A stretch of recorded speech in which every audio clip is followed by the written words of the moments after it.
Shalom saudara terkasih, salam jumpa bersama saya Romo Anselmus Amoy Mesye dalam renungan pada hari Senin Paskah kelima. Selamat memulai pekan yang baru dan semoga Anda dalam keadaan baik, sehat dan sukacita selalu. Bagi saudara-saudara yang sedang sakit, semoga oleh jamahan Tuhan Anda memperoleh kekuatan dan pemulihan. Saudara, hari ini kita merenungkan sabda Yesus dari Injil Yohanes pasal 14 ayat 26. Tetapi penghibur, yaitu Roh Kudus yang akan diutus oleh Bapa dalam namaku, dialah yang akan mengajarkan segala sesuatu kepadamu dan akan mengingatkan kamu akan semua yang telah kukatakan kepadamu.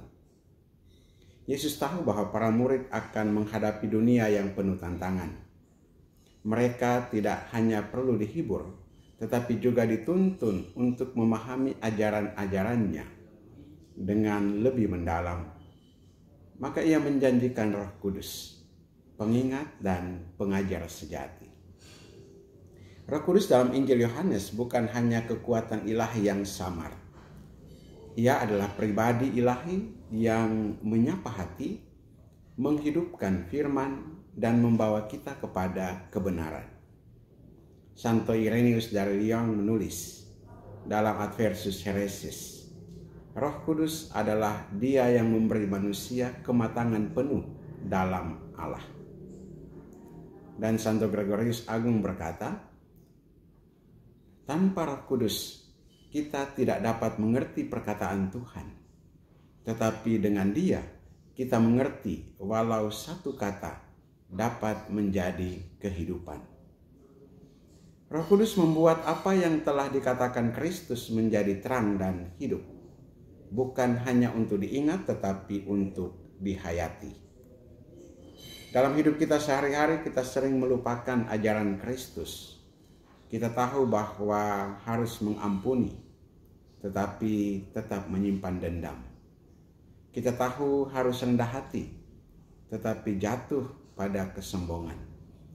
Disinilah peran Roh Kudus menjadi nyata. Ia mengingatkan. Roh Kudus seperti cahaya kecil di hati yang berkata, kembali ke kasih.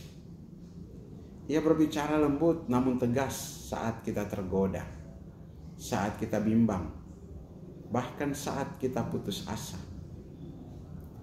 Paus Benediktus ke-16 menegaskan, tanpa Roh Kudus Allah jauh. Dengan Roh Kudus, Allah dekat, bahkan tinggal di dalam kita. Maka mari kita mulai membangun relasi yang lebih besar dengan Roh Kudus.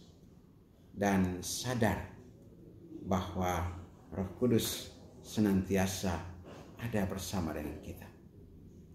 Kita undang Roh Kudus dalam doa-doa harian. Kita minta Dia membimbing setiap keputusan dan sikap. Saat membaca kitab suci, mintalah agar Roh Kudus membuka hati dan pikiran.